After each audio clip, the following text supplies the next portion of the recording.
സങ്കീർത്തനങ്ങൾ 79. ഇസ്രായേലിനെ മോചിപ്പിക്കണമേ. ദൈവമേ, വിജാതിയർ അങ്ങയുടെ അവകാശത്തിൽ കടന്നിരിക്കുന്നു. അവർ അങ്ങയുടെ വിശുദ്ധ മന്ദിരത്തെ അശുദ്ധമാക്കുകയും ജെറുസലേമിനെ നാശകൂമ്പാരമാക്കുകയും ചെയ്തു. അവർ അങ്ങയുടെ ദാസരുടെ ശരീരം ആകാശപ്പറവുകൾക്കും അങ്ങയുടെ വിശുദ്ധരുടെ മാംസം വന്യമൃഗങ്ങൾക്കും ഇരയായി കൊടുത്തു. അവരുടെ രക്തം ജലം പോലെ ഒഴുക്കി. അവരെ സംസ്കരിക്കാൻ ആരും ഉണ്ടായിരുന്നില്ല. ഞങ്ങൾ അയൽക്കാർക്ക് നിന്ദാപാത്രമായി.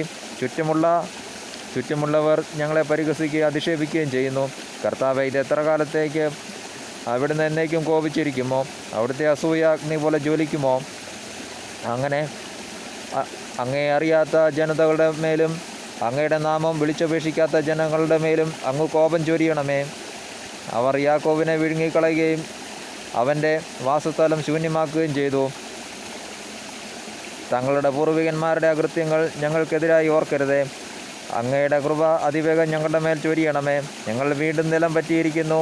ഞങ്ങളുടെ രക്ഷയായ ദൈവമേ, അങ്ങയുടെ നാമത്തിൻ്റെ മഹത്വത്തെ പ്രതി ഞങ്ങളെ സഹായിക്കണമേ. അങ്ങയുടെ നാമത്തെ പ്രതി ഞങ്ങളെ മോചിപ്പിക്കുകയും ഞങ്ങളുടെ പാവങ്ങൾ പൊറുക്കുകയും ചെയ്യണമേ. അവരുടെ ദൈവം എവിടെയെന്ന് ജനതകൾ ചോദിക്കാൻ ഇടയാക്കുന്നതെന്തിന്? അങ്ങയുടെ ദാസരുടെ രക്തം ചിന്തിയതെന്തിന്?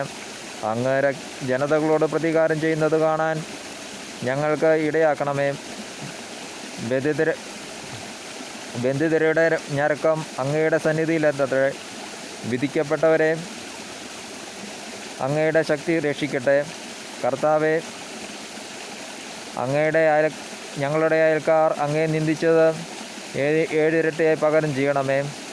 കർത്താവെ, ഞങ്ങളുടെ അയൽക്കാർ അങ്ങയെ നിന്ദിച്ചതിന് 7 ഇരട്ടിയായി പകരം ചെയ്യണമേ.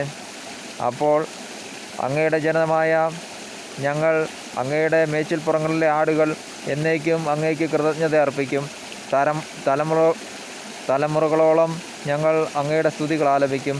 തലമുറകളോളം ഞങ്ങൾ അങ്ങയുടെ സ്തുതികൾ ആലപിക്കും. ദൈവമായ കർത്താവിന് സ്തുതിയും.